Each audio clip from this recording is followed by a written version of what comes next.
नमस्कार,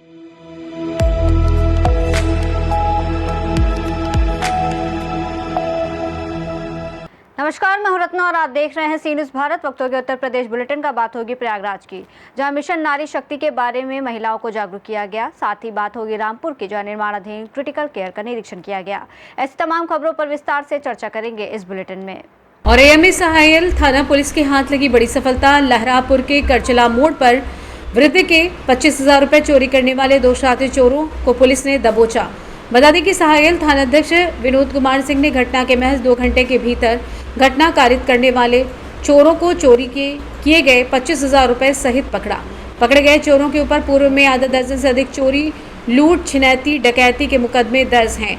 पकड़े गए अभियुक्त वृद्ध महिलाओं व पुरुषों को बनाते थे निशाना। पुलिस ने चोरी के दौरान प्रयोग की गई बाइक को भी बरामद कर लिया है। पुलिस ने आवश्यक कार्यवाही कर गिरफ्तार किए गए चोरों को न्यायालय में पेश किया है।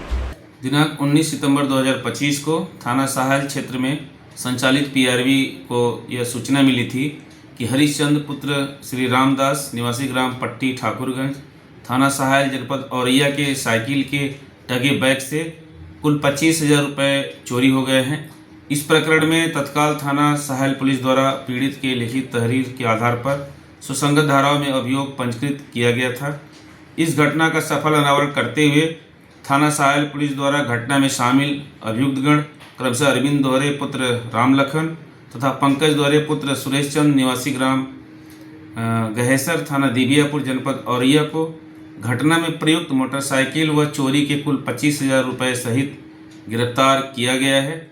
आज दिनांक 20 सितंबर 2025 को गिरफ्तार अभियुक्तों को माननीय न्यायालय के समक्ष प्रस्तुत कर जेल भेजा जा रहा है। दोनों गिरफ्तार अभियुक्त इससे पूर्व भी कई बार जेल जा चुके हैं। और एएससी न्यूज संवाददाता राजेश मिश्रा की रिपोर्ट। थाना कप्तानगंज क्षेत्रांतर्गत एक लड़की को मोबाइल पर बात करने से टोका टोकी को लेकर हुए विवाद में मौके पर पहुंचे लड़की के पिता के वाद विवाद के दौरान धक्का लगकर गिरने से हुई मृत्यु के प्रकरण में सुसंगत धाराओं में अभियोग पंजीकृत कर की जा रही कार्यवाही के संबंध में अपर पुलिस अधीक्षक ग्रामीण चिराग जैन का आधिकारिक वक्तव्य सामने आया। थाना कप्तानगंज के गांव कादीपुर हरिकेश से रात में यह सूचना प्राप्त हुई थी कि एक महिला गांव के रास्ते से मोबाइल पर बात करते हुए जा रही थी। रास्ते में पुलिया पर एक व्यक्ति बबलू राजभर नाम का व्यक्ति बैठा हुआ था, जिसके द्वारा महिला से बात करने के विषय में वाद विवाद किया गया। वाद विवाद के पश्चात जब महिला अपने घर गई तो घर के परिवार के सदस्य बबलू राजभर के घर पर आकर विवाद करने लगे, जिसमें एक व्यक्ति को काफ़ी गंभीर चोट आ गई, जिसके पश्चात उस व्यक्ति को हॉस्पिटल ले जाया गया। हॉस्पिटल में दौरान इलाज डॉक्टरों द्वारा उसको मृत घोषित कर दिया गया है। परिवारजन की तहरीर पर 5 लोगों के विरुद्ध नामजद मुकदमा दर्ज कर लिया गया है। इसमें से 5 व्यक्तियों को हिरासत में भी लिया जा चुका है, उनकी पूछताछ जारी है। सबको कब्जे में लेकर पोस्टमार्टम के लिए भिजवा दिया गया है। पोस्टमार्टम रिपोर्ट प्राप्त होने के पश्चात और सभी साक्ष्य संकलन के पश्चात जो भी तथ्य प्रकाश में आएंगे उनके आधार पर अग्रिम विधिक कार्रवाई की जाएगी। आजमगढ़ से सी न्यूज संवाददाता सीबी भास्कर की रिपोर्ट। थाना दीदारगंज क्षेत्रांतर्गत चुनावी रंजिश को लेकर कुछ व्यक्तियों द्वारा ब्लॉक प्रमुख मार्टिनगंज के ऊपर किए गए हमले के प्रकरण में उनकी तहरीर पर सुसंगत धाराओं में अभियोग पंजीकृत कर की जा रही कार्यवाही के संबंध में अपर पुलिस अधीक्षक ग्रामीण चिराग जैन का आधिकारिक वक्तव्य सामने आया। थाना दीदारगंज के अंतर्गत कल रात में यह सूचना प्राप्त हुई थी कि वहाँ के ब्लॉक प्रमुख मार्टिनगंज यशवंत शर्मा द्वारा यह सूचना दी गई थी कि उनके ऊपर 4 अज्ञात व्यक्तियों द्वारा मोटरसाइकिल अपाचे से आकर हेलमेट पहने हुए थे, उनके द्वारा फायरिंग की गई। फायरिंग मिस होने के पश्चात उनके द्वारा बट से प्रहार किया गया और गला दबाने का भी प्रयास किया गया। इस सूचना पर तत्काल थाना दीदारगंज की पुलिस मौके पर पहुंची। मौके पर सीएससी मार्टिनगंज में उनको इलाज के लिए जाया गया, जहां पर कोई झायरा चोट उनके शरीर पर नहीं थी। फिर भी गंभीरता से लेते हुए प्रकरण को सदर अस्पताल के लिए भर्ती कराया गया। वर्तमान में स्थिति सामान्य है। इनकी तहरीर पर मुकदमा दर्ज कर लिया गया है। अग्रिम विधिक कार्रवाई की जा रही है। इसमें सर्विलांस की मदद से भी और भी तथ्यों की जांच की जा रही है। जो भी तथ्य आगे प्रकाश में आएंगे उनके आधार पर कार्रवाई की जाएगी। प्रथम दृष्टया इसमें राजनीतिक चुनावी रंजिश की बात प्रकाश में आई है। सभी तथ्यों की गहराई से जांच की जा रही है। जो भी तथ्य प्रकाश में आएंगे उनके आधार पर कार्रवाई की जाएगी। आजमगढ़ से सी न्यूज संवाददाता सीबी भास्कर की रिपोर्ट।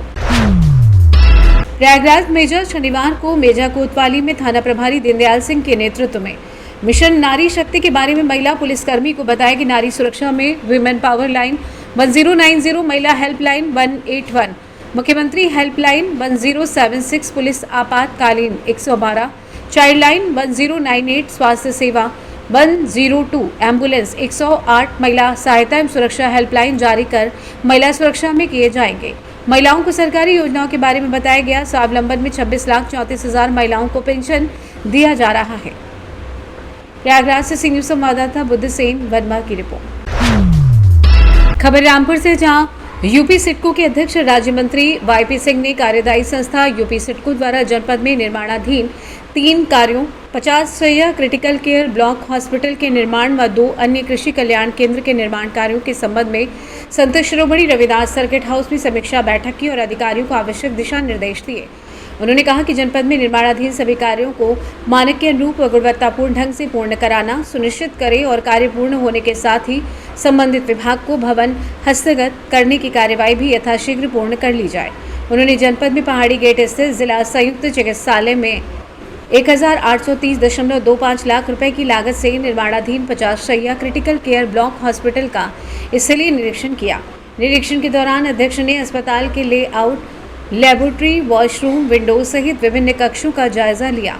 उन्होंने अस्पताल में लगाई जा रही टाइल्स की गुणवत्ता की जांच की तथा अधिशासी अभियंता सिडको अवधेश वर्मा को ईंट एवं कंक्रीट का सैंपल के जांच के लिए भेजने और छत के विद्युत ड्राइंग मुख्यालय प्रस्तुत करने के निर्देश दिए।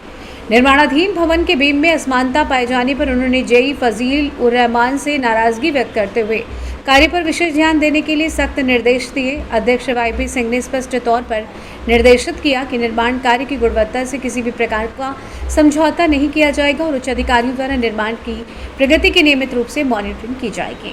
मैंने अभी 3 आपको लिखवाए थे। मुझे लग रहा है कि आपको हमने स्वास्थ्य विभाग के द्वारा 50 बेडेड एक क्रिटिकल केयर यूनिट का निर्माण किया जा रहा है, जो इस वर्ष के अंत तक लोकार्पण के लिए उपलब्ध होगा। इसी तरह से कृषि विभाग के 2 कार्य हैं, किसान कल्याण केंद्र हमारा शाहबाद में और एक बिलासपुर में।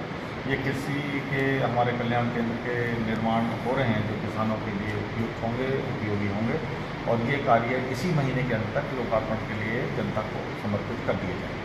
ठीक है। रामपुर से सी न्यूज संवाददाता राजू सिंह की रिपोर्ट। फिलहाल इस बुलेटिन में बस इतना ही। देश और दुनिया की तमाम बड़ी खबरों के लिए आप देखते रहिए सी न्यूज़ भारत।